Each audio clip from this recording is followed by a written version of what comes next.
কিন্তু আল্লাহ যাকে রক্ষা করতে চায় তাকে কি আর মানুষ ধ্বংস করতে পারে? বিগত 15.5 বছরে পতিত এবং পলায়নকৃত স্বৈরাচার মুক্তিযুদ্ধের সকল চেতনাকে গুলুণ্ঠিত করেছে।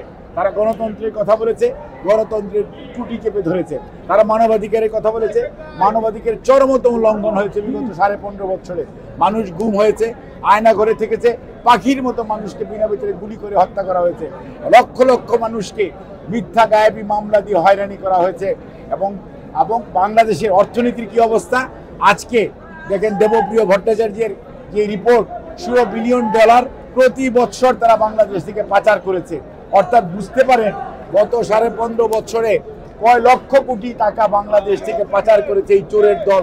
অর্থাৎ যারা গণতন্ত্র উন্নয়নের বুলি আউড়িয়েছে, বাংলাদেশকে উন্নয়নের রোল মডেল বানানোর কথা গল্প শুনিয়েছে, তারা আজকে কোন অবস্থায়। এবং বাংলাদেশ ব্যাংকের গভর্নর বলেছিল উনি আর টাকা ছাপাবেন না। এই ব্যাংকের গভর্নরও কয়েকদিন আগে বলেছে আমি 60,000 কোটি টাকা ছাপিয়ে তাদেরকে দিয়েছি। অর্থাৎ দেশের অর্থনীতি ফোকলা করে দিয়েছে এই মহাচোরের দল। কাজেই মনে রাখতে হবে তারা দেশের গণতন্ত্র ধ্বংস করেছে। সেটিই শুধু নয়, বাংলাদেশের অর্থনীতিকে পঙ্গু করে দিয়েছে। বাংলাদেশের প্রত্যেকটি প্রতিষ্ঠান, আইন শৃঙ্খলা বলেন, আইন আদালত বলেন, কি অবস্থায় গিয়েছিল। একটা সাপ্লিমেন্টারি চার্জশিটের মাধ্যমে আমাদের দলের ভারপ্রাপ্ত চেয়ারম্যান জনাব তারেক রহমানকে 21 আগস্ট গ্রেনেড হামলা মিথ্যা মামলায় জড়িয়ে তারা কি সাজা দিয়েছিল। আজকে কিছুক্ষণ আগে রায় বেরিয়েছে, হাইকোর্ট সেই সমস্ত রায় খারিজ করে দিয়েছে। অর্থাৎ আইন যখন তার নিজস্ব গতিতে চলে তখন সত্যিকার অর্থে মানুষ আইনের সেবা পায় এবং আদালতে আশ্রয় পায়। আর আইন যখন তার কোনো একটি নির্ধারিত টার্গেট নিয়ে চলতে থাকে, যেমনটি চালিয়েছে বিগত পলায়নকৃত স্বৈরাচার, সেই জন্যই তারা আমাদের অনেক নেতাকে, কাউকে ডেথ সেন্টেন্স দিয়েছিল, আমাদের নেতাকে যাবজ্জীবন কারাদণ্ড এবং বিভিন্ন মানুষকে বিভিন্ন কারাদণ্ড দিয়েছিল। অর্থাৎ তারা সত্যিকার অর্থে কে দোষী সেটা ধরার চিন্তা করে নাই। তারা চিন্তা করেছে রাজনৈতিকভাবে কাকে প্রতিপক্ষ বানিয়ে কাকে ক্ষতিগ্রস্ত করা যাবে, কাকে শাস্তি দেওয়া যাবে। সেজন্যই কিন্তু এই 21 আগস্টের মতো আনফরচুনেট ঘটনা আমরাও চাই না। কিন্তু আল্লাহ যাকে রক্ষা করতে চায় তাকে কি আর মানুষ ধ্বংস করতে পারে?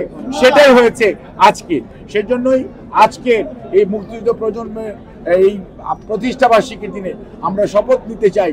আমার মনে হয় মুক্তিযুদ্ধ প্রজন্মের যে সমস্ত ছেলে মেয়েরা আজকে জীবিত আছে এবং যারা এখানে উপস্থিত আছে, আমাদের যে কোনো মূল্যে বাংলাদেশের গণতন্ত্র রক্ষা, বাংলাদেশ আইনের শাসন রক্ষা, বাংলাদেশের মানুষকে তার অধিকার ফেরত দেওয়ার যে আন্দোলন দেশে আমাদের নেতা যারা তারেক রহমানের নেতৃত্বে আজকে বাংলাদেশে চলমান, সেই সংগ্রামকে সামনের দিকে এগিয়ে নিয়ে যেতে পারলে এবং জনগণের অধিকার জনগণকে ফেরত দিতে পারলে, মানবাধিকার প্রতিষ্ঠিত করতে পারলে, মানুষকে অর্থনৈতিকভাবে মুক্তি দিতে পারলে, তাহলেই তা মুক্তিযোদ্ধাদের যে স্বপ্ন সেটি বাস্তবায়িত হবে। তাহলেই মনে হয় আজকের যে প্রজন্ম যে দায়িত্ব, আজকে মুক্তিযোদ্ধারা নাই, তাদের যে প্রজন্ম রয়েছে পরবর্তী জেনারেশন, অর্থাৎ আজকে ইশরাক বা শ্যামা উবায়দুল্লাহ, তাদের এখন দায়িত্ব হচ্ছে তাদের যা পূর্বপুরুষরা যেটা করতে পারে নাই, সে মহান মুক্তিযোদ্ধারা, সেটি এখন সম্পন্ন করা, দেশের মানুষকে মুক্তিযুদ্ধের আসল চেতনায় ফিরে নিয়ে আসা। এটাই হচ্ছে আজকের দিনের প্রধানত কর্তব্য এবং দায়িত্ব।